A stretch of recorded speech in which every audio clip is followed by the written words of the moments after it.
You're listening to Getting Fae'd bonus episode!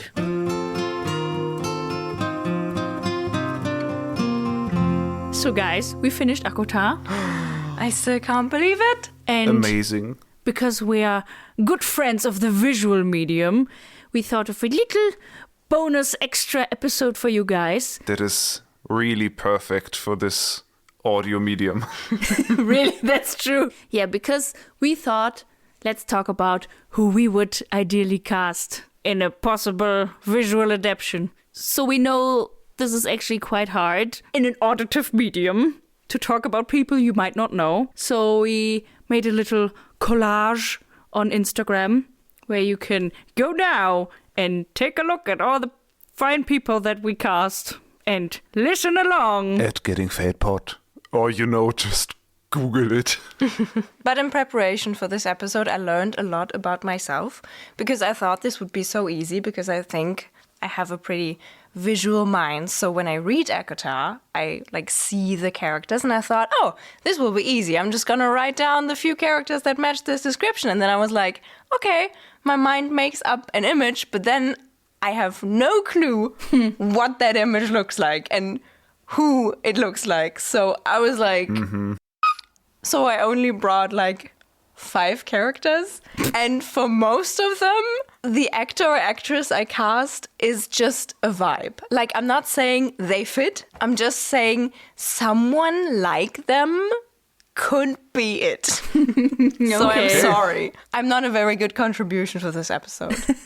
But you are here and we're happy for it. I'm very happy to listen to your ideas. Yeah. I had a similar experience. I tried to think of actors and actresses and my mind just went blank. It's like when someone asks you your favorite song and then you forget every single song you ever listened to. Yeah. That, but with people. I have the big ones. I have some blanks. And then I have some jokes. When I looked back at my full list of fan cast, I noticed it is quite white. And that is obviously not an ideally cast possible adaptation. And I would hope that in an actual adaptation, a casting director has enough knowledge of the industry to actually cast a diverse cast, which is a knowledge I unfortunately don't have, but it's something I should probably work on. Yeah, I also have to say I think I cast not age accurate, but I also did not envision these people age accurate, so deal with it, I guess. Maybe we should just get into it. Yes, please. First things first. Who is your personality-filled protagonist? Who is your Fae'd? Meike, how about you? I actually have a Fae'd. Nice. And we recently watched Teen Wolf, as we have established on this podcast multiple times now. And there's one character. She's a minor character, but she appears a few times in, I think, one season. She's the sister of a character, and the actress is called Adelaide Kane. I don't think I know her from anyone else, and I don't think you do. No. But she has this kind of face that can look unimpressed and a bit mean and annoyed, which I think is also something that Fae'd has, because she's very annoyed by everything that's going on, especially in the beginning of the book. And yeah, she's pretty, but she has this, I'm not gonna paint today. Yeah. In Teen Wolf, she plays Cora Hale, the sister of one of the few protagonists. And I think she has she appears to be a bit bland, so I thought that would fit. Congrats. What's her name? Adelaide Kane. Congrats. Adelaide? Adelaide. Is I guess that a that's- name? Yeah, that is the name I've heard about. Shout out Adelaide. You made the cut. Yippee! I embarked on a very long and hard search for a Fae'd because I realized I just don't know many actresses in that age area, but I think I found one. I want to cast a blank sheet of paper on a stick. Just how she's described in the book. No, I actually have one person, and I'm afraid her appearance might be a bit too filled with personality, but I think it might work. I want to go with Millie Alcock. She played the young Rhaenyra Targaryen in House of the Dragon. We always called her Pouchy Face. Yeah, I love her. I actually cast her in a different role. Oh, you did? Yes. Oh, I'm intrigued. Mm-hmm. And Can she's I young. guess Elaine? Yes. Okay. Yeah, she gives me Elaine vibes. Really? But Elaine has even less personality than Feyre. But Elaine, in my mind, is pouchy face. Like, Elaine and pouchy face fit so well together.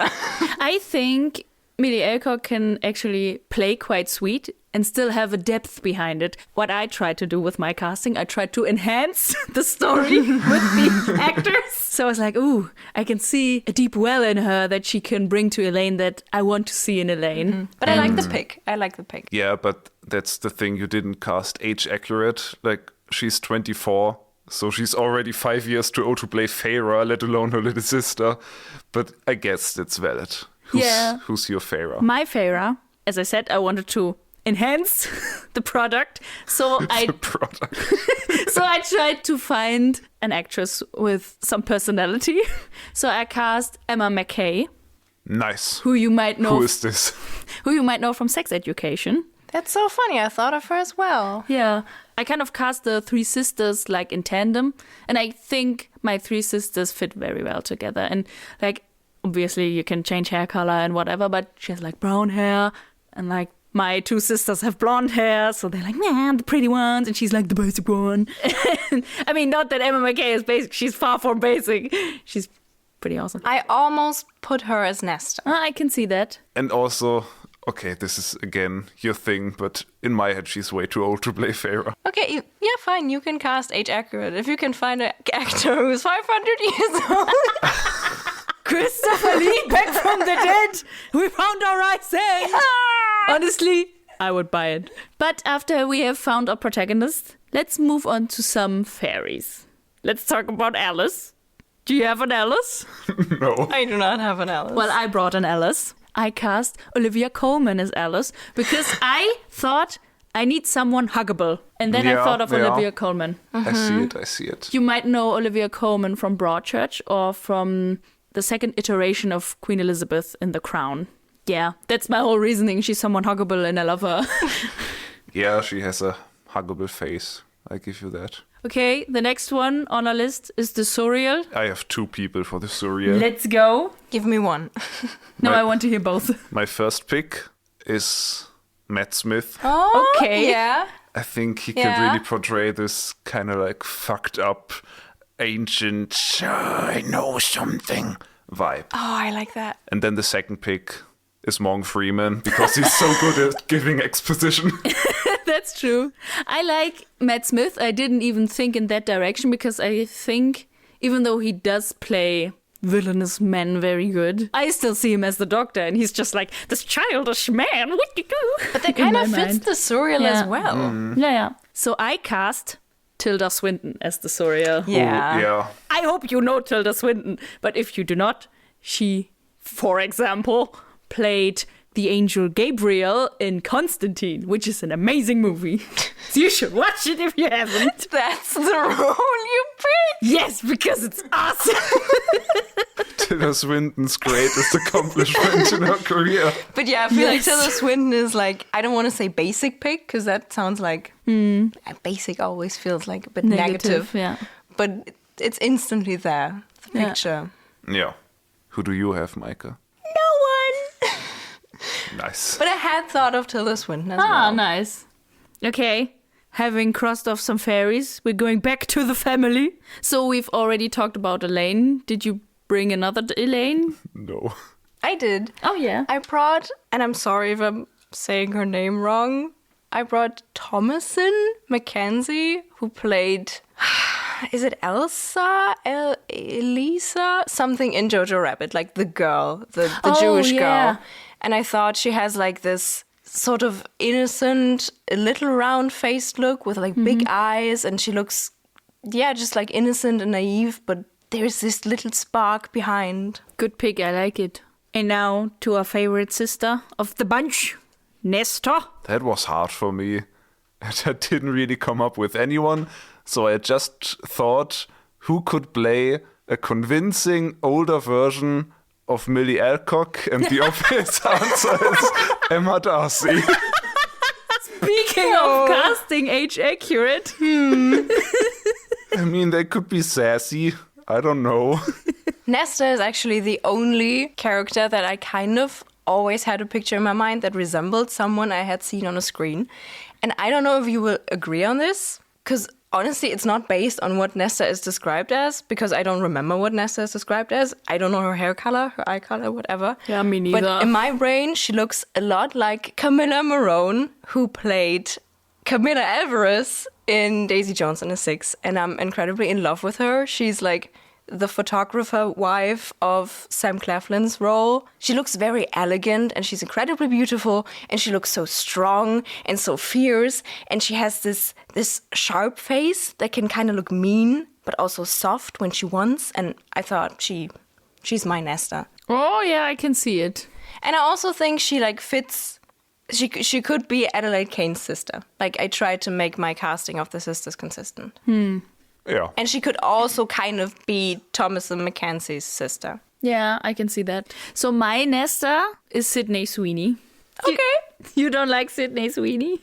I don't think I like her as Nesta. I was thinking like, okay, who do I know can play Nasty? But Nasty! That would be such a good nickname for Nesta. yes. But I think she can also play Fierce Ally. So yeah, you might know her from Euphoria or The White Lotus. Sorry, I made a face at your pick.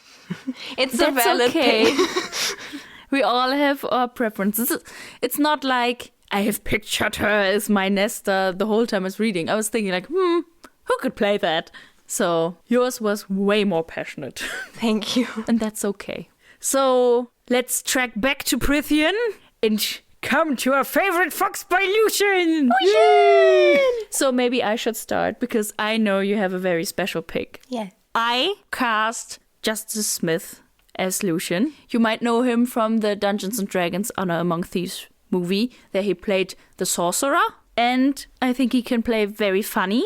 And I feel like he has a certain youth about him, a youthfulness. So I think he would fit quite well. Yeah, I see it. Mm-hmm. And I think Mike and I have the same Lucian in our minds. Mm-hmm. And a Lucian that we've actually met in person once. So, there's this band called L.A. Edwards, and we saw them as an opener, and then we saw them on their own solo show, mainly because we were so in love with their keyboarder, who is just A lovable bundle of energy and on joy, stage.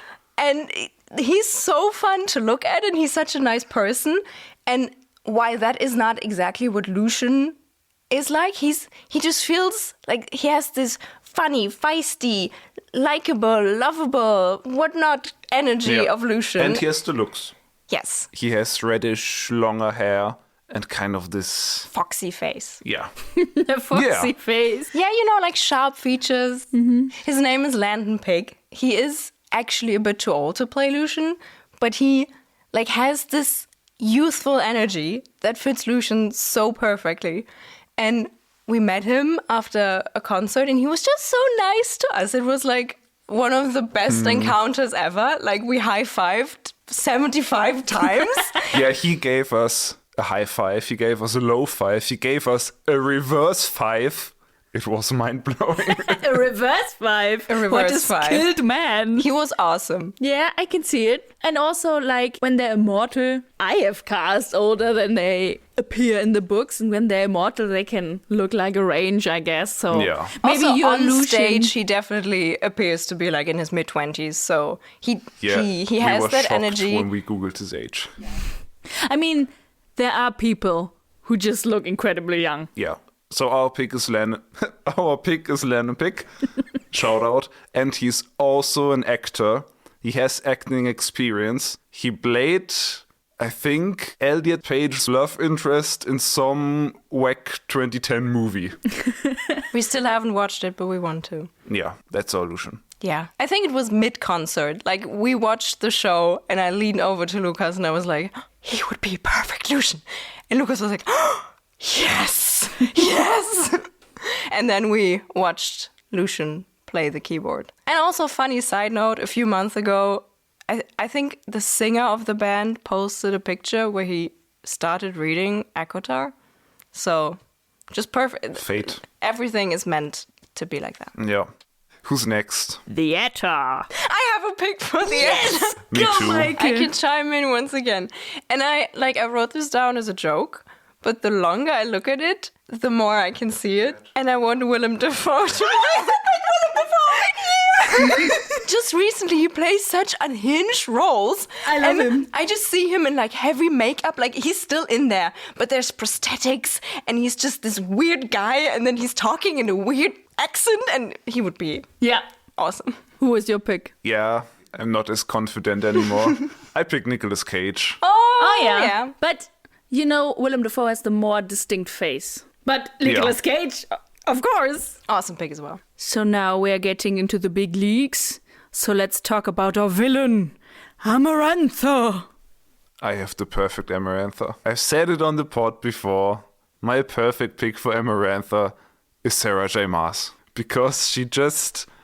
I don't know this woman. I have only ever seen this picture on the first page of my book, and she looks evil, and she has like red hair, and I think she would be perfect. So I cast someone who I think has the looks and the ability and the presence, and that is Abigail Thorne. You might know her as Shrakoloha in House of the Dragon, or I think she's way better known for her YouTube channel, Philosophy Tube. She was like in the... Well, I don't know the places in the Song of Ice and Fire, like in the east, with the fighting like, people in the Yeah. mud. Were they pirates? I guess. But I see it. Yeah. The thing is, especially her powerful presence, you can actually witness in her YouTube essays. Yeah. Meike, who's your pick? I do not have a definitive pick. I wrote down Sophie Turner, but I don't want Sophie Turner to be Amarantha, but I want someone like Sophie Turner to be Amarantha, but I couldn't find who that is. Initially, I just wanted to cast Helena Bonham Carter, but she's too old.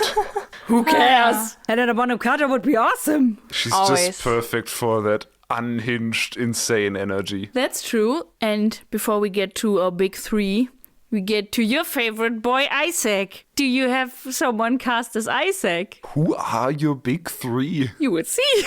Okay. I do have an Isaac. Mm-hmm. Initially, I wanted to cast him in a different role, but the poll we did on Spotify turned out to be kind of not going in that direction.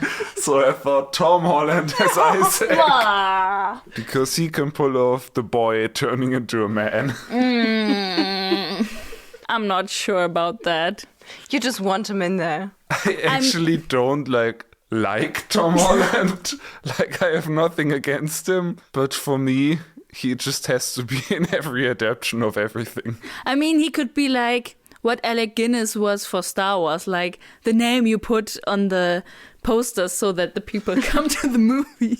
He appears in one scene. No, in two. When she comes back to the village and has the nod. We haven't met him before. She only talked about him. I mean, we would have to I thought see the she scene. saw him in the distance. And I mean, Okay. she thinks of that flashback, and I think in a visual adaptation you would show the flashback. Yeah. Yeah, that's true. We can cut Tom Holland a $2 million paycheck to carry some colorful X to the market. It's okay. And film a sex scene in a barn. Yes. My pick for Isaac, it's Kid Connor from Heartstopper. Because, in my opinion, he seems adult and boyish at the same time. And he has that golden retriever energy that I think Isaac also brings. I think he's too bulky for me, for Isaac. But Isaac is a farmer's boy. Yes. He's working in the fields. To me, Isaac was always kind of buff. His boyishness never came from a meek figure or something. To me, he was always... I think because I just saw Gale from the Hunger Games when I thought about Isaac. Meike, you seem to disagree. Who's your pick? I Do don't have better. a pick. I'm just gonna put Dylan O'Brien in there. That's Yes. just to fill the void. The void starts. Oh! Thank you. No, I don't know. No idea. Just someone. Just some dude. Anyways, do you have a Thomas Mandray? No. I have a Thomas Mandray. How do you have a Thomas Mandray? I mean, he's kind of mean. We never meet him. He's one time But, like- standing over there being some people burned up. Yeah. And I think this vibe, this ha ha ha, some people burned up, is totally embodied by Will Poulter. And then Nesta going, I'm in love with him. For context, he's the eyebrow dude from Maze Runner. Sorry, no shade at Will Poulter. Also the annoying kid from Narnia. Yeah. If I'm not mistaken, I think he had a pretty strong glow up. I'm not quite sure, but I think he did. I think so. Yeah, because I imagine Thomas Mandray as mature and buff, but also like mean and annoying at the same time. Nesta wouldn't fall for just some dude. Right? And Will Poulter is... Maybe glow up Will Poulter is not just some dude. I don't know. Yeah, sure, why not? Do you guys have a Claire? No. I don't have a Claire, but I was like, who was Claire? Oh, she died, right. I don't think like we will never meet Claire. But we have to have a Claire that is so innocent looking when she's hanging up there on that cross, mangled and bloodied, that we have to feel Feyre's pain. Maybe I'd cast a puppy. The puppy is just hanging there for the whole time of the trials. She's looking up there, no! So now we're getting to the big three. And obviously, the first person of the big three is our favorite mercenary, Mahogany Tuff. Do you have a Mahogany? I love Mahogany. I think she's the best character, but I have to admit, I couldn't think of a Mahogany. She's just too perfect, too larger than life in my head. When I think of Mahogany Tuff, I see like a cartoon character. I feel Yeah. like every other character is live action in my head and looks realistic, but Mahogany Tuff is some animated character. Like a She's cool one, but Popeye. animated. Who's your Mahogany? So I went a little bit off roads. Let's just say that. I consulted my Instagram feed and I know nothing about this person except that she is a wrestler. But we have encountered some wrestlers who have become quite good actors. Yeah. And her name is Rhea Ripley. And she is a powerhouse of a woman and looks like she eats her enemies for breakfast. Yeah. I see it. I mean, I can only recommend to watch some reels of her. I think I would lie if I say I don't know how these reels have gotten into my bubble. Is she wrestling in her reels? Or is she she's cooking? wrestling and she's like getting into her ring and like Okay. I don't know a lot about wrestling, but like I think they're taunting each other, like it's all for show. So yeah, and she's like, I'm your mommy, you know. Rhea, if you're listening to this, I think Lea wants to ask you out. DM us. So, do you have a Mahogany? Nah. Mahogany. Would you then rather like to move on to our favorite Nightman? Nighty Man. Yeah. I have a decent Rasan pick. His name is Luke Pascalino. Like, I think he appeared in Skins, which is a British show ages ago. But also just recently in the Shadow and Bone series where he played David Caustic. I don't know. He plays just a minor role. The kind of head in the clouds guy who works for the general. And I very much like David in the books. I didn't like him in the series because he kind of looked sleek and sly and kind of harsh. And that is what I imagine Rysand to look like. So I think he would be a good Rysand pick. He has like this dark energy and vibe. I can see it. I have to say I had several ideas for Rysand. But when I scrolled through my feed, I came across a man where I was like, how have I not thought of him before? And this man is very good at playing darkness and being manipulative. But he's also good at playing emotion and that you might feel for him. And that man is Charlie Vickers, who plays Halbrand in Rings of Power. When you said Shadow, I thought you were going to go with Ben Barnes. I think that would be I think it would fit. I think Ben Barnes wouldn't work without his beard. But Rysand doesn't work with a beard. Yeah, that's true. That's the Rhys Barnes paradox. I mean, in this picture that I have, he's also not like the youngest anymore. But Just like, that picture in real life he is. yeah, and I know, obviously. Okay, he's so not. that's Halbrand. Yeah. Look at it. I can really see it. I see it. Maybe Yeah. it's because I know him only as Halbrand. He appears too much just basic fantasy dude. And not darkness dude. Yeah. Does that make sense? Yeah, no, I know what you mean. Yeah, and once he's evil, he's blonde. So But, like, he wouldn't be here, obviously. Yeah, I can see it work. So that's my pick, Charlie Vickers. I can kind of see it, yeah. So my pick, we have seen the black wig work, and I think the perfect Rysand would be Austin Butler. I felt like he would come up at some point in this episode, and I feared this moment. Because I just don't see it. I mean, I just don't have the feels when I see him, you know? But maybe Rysand, Austin Butler could give you the feels. I mean, I think he's a very good actor. He was great in that one iCarly episode. He was great in Dune. He played Fae'd. But yeah, I see where you're coming from, and I think it's not an unreasonable pick. Thank you. But I don't think it's the one for me. But I feel like if this will ever get made into a series or a movie, Rysand will be the hot topic. I think there will be camps of fans who totally agree or disagree with the choice. So now we come to our big lover boy, Mr. Springcourt himself. I can't believe Tamlin is the highlight of this episode. Tamlin! Tamlin! Do we all have a Tamlin? Yes. Yes. Yes. My Tamlin, when I thought of him, I was like, yeah, he just fits. It's not deep, it's just it fits.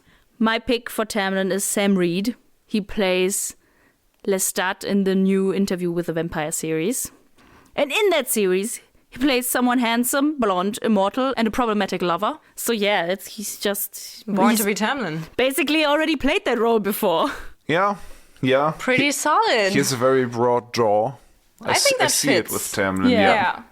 I also don't have particularly deep thoughts about my Tamlin, but I think he's very good. My pick for Tamlin is Evan Roderick. Well, I know him from the Netflix ice skating series Spinning Out, where he plays the blonde douche that is kind of lovable. So maybe he's too lovable for Tamlin, but, I think he could pull it off. He has this confident, douchey, also kind of manipulative vibe, but he can also be redeemable. Yeah, he fits the category of basic blonde dude. Yeah. So, yeah, I guess. I mean, I haven't seen him in anything, so I can't judge his acting.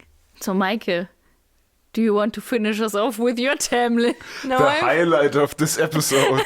Don't disappoint us. Now I feel a bit ashamed because for Tamlin, I once again just have like a person that has the vibe, but I just couldn't think of the right person. And it's gonna sound incredibly cursed if you know the person, but just sit on it for a while. Mm-hmm. Because my pick, just imagine Tom Ellis without a beard and blonde hair. That would be unnerving, but that is what Tamlin feels like. When he takes off his mask, this face is just a bit unnerving. It's like, I guess, pretty, but just, And that is what Tamlin feels like, and that is what I think Tom Ellis without a beard and blonde hair would be like. I mean, I thought Tom Ellis could be also a contender for Rysand. Yeah, me too. And then I was like, he doesn't work without the beard. It's like the same as Ben Barnes. And then I was like, yes, because he's unnerving without a beard, which is how I feel towards Tamlin. I have to say, I cannot imagine him with these features. Yeah, I cannot either. Are there pictures where he doesn't have a beard? I have to say, I have no fucking idea who that is. Tom Ellis played Lucifer in Lucifer. The TV series. Okay. I think I'd have to see him in action to get this casting. I mean, then we could also cast Ben Barnes as Tamlin without a beard. But you know what I mean? Like this whole... I just cannot imagine it different. Maybe we should try tried- to have a mock-up or something. I tried AI and it was like, no, I cannot do an actual person. Blah, blah, blah. You should say, take Lucifer from the TV series, Lucifer. Do you think that might work? Oh, that might actually work. Like, he still has a beard. But honestly, he has, so like, cursed. Tom Ellis's features. Why does he still have a beard? I don't know. I said no beard and it said, here's a version I created without a beard. That is so cursed. So, Yeah. if you want to see this image, we have to post it on our socials. Check out Tom Ellis Tamlin on Instagram and TikTok at Getting Fate Pod. That is one of the most cursed things I've ever seen. So, that was our fan cast. We hope you had fun. Again, look at our socials at Getting Fate Pod on Instagram and TikTok to see who these people are that we were talking about just now. Also, let us know, do you agree? Do you disagree? Do you have better picks? Shoot us a DM and discuss. And I hope you had fun with this bonus episode. Next episode will be us discussing not book 2, but Yet. the movie or tale that might have influenced ACOTAR, Beauty bit. and the Beast. And also another adaption of the tale. An unhinged one. And then we will get right into book 2. Yes. So, we'll see you next time when we're getting Fae'd!